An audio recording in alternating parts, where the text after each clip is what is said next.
ओम श्री परमात्मने नमः. ज्ञानदेवांचा आत्मसंवाद प्रकरण 4. ज्ञानाज्ञान भेद कथन.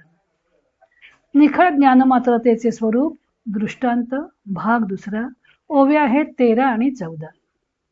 अज्ञान नाहीसे करण्यासाठी वाढत गेलेले ज्ञान शेवटी स्वतःही विलीन होऊन निखळ ज्ञानमात्रता कशी राहते ते ज्ञानदेव दृष्टांताने स्पष्ट करत आहेत. नाना नीद मारोनी आपण पे हिरोनी जागणे ठाके होनी जागणेची.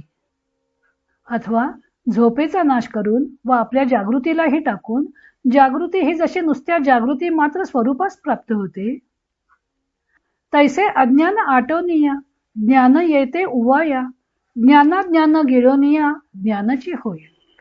उवाया म्हणजे उदयास.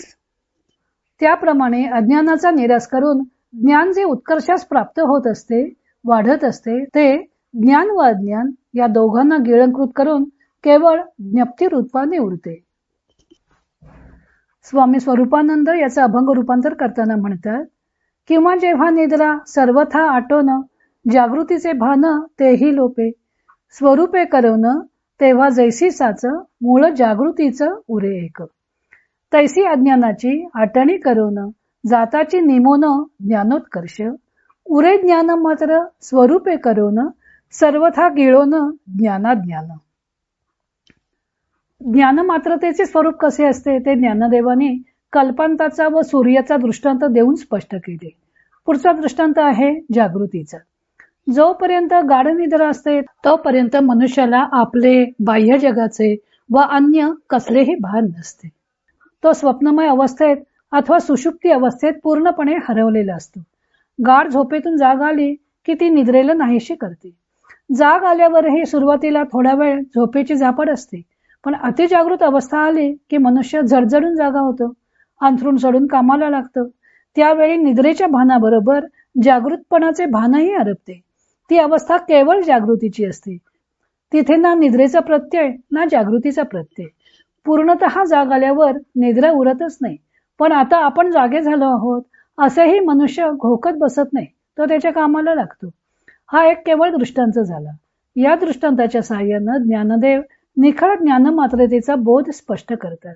परंतु मी जागा झालो ही जी कल्पना मनुष्याला येते ती कल्पना सुद्धा फसवी असते. कारण मनुष्य जागा झाला तर झोपी कोण गेला होता व जागा कोण झाला याचा अर्थ त्याला कळलेला नसतो. मी झोपी गेलो, मी जागा झालो यातील मी कोण हे त्याला कळलेले नसते. झोपी जाणे व जागे होणे हे एक भौतिक शरीरातील स्थित्यंतर असते. तेव्हा निद्रावस्थेतून आलेली जागृती ही सत्य स्वरूपाची जागृतावस्था नसते. सत्य स्वरूपाची जागृतावस्था प्राप्त होईल तेव्हा तिला जागृतीची सहजावस्था म्हणता येईल. त्यावेळी निद्रा जागृती असे द्वंद्व उरणार नाही. जेव्हा ज्ञान सुद्धा जागृती मात्र अशा स्वरूपास प्राप्त होते तेव्हा अज्ञानाचा निराश करून वाढलेले ज्ञान सुद्धा निखळ ज्ञान रूपास प्राप्त होते. त्यावेळी अज्ञानाचा अज्ञानपणा राहत नाही व ज्ञानाचा ज्ञानपणाही राहत नाही. तेथे मी ज्ञानी असे भानही लोप पावलेले असते. मी देह, मी जन्मणारा अथवा मरणारा, मी सुखी, मी दुःखी असे जे विपरीत ज्ञान असते ते म्हणजे अज्ञान. गुरु उपदेश करून त्याला खरे ज्ञान कोणते याची जाणीव करून देतात व साधन मार्ग दाखवतात. त्या मार्गाने जात असता आत्मानात्म विवेकाने व वैराग्याच्या साहाय्यानं शिष्य आत्मज्ञान प्राप्त करून घेतो. ज्ञानाच्या साहाय्याने अज्ञानाचा निःशेष नाश झाला. आता नाश करण्यासारखा कोणी प्रतिस्पर्धी उरलाच नाही. तेव्हा ते ज्ञानही ज्ञानमात्रात विलीन होऊन जाते.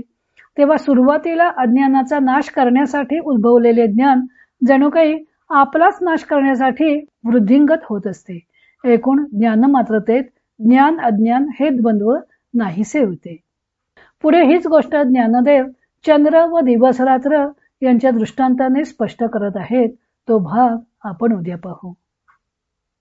इतर अनेक ग्रंथांचा आधार घेऊन ज्ञानदेवांच्या अमृतानुभव या ग्रंथाचं लेखन व वाचन सौ मनीषा अभ्यंकर मिरज यांनी केलं आहे. हरिओम तत्सत.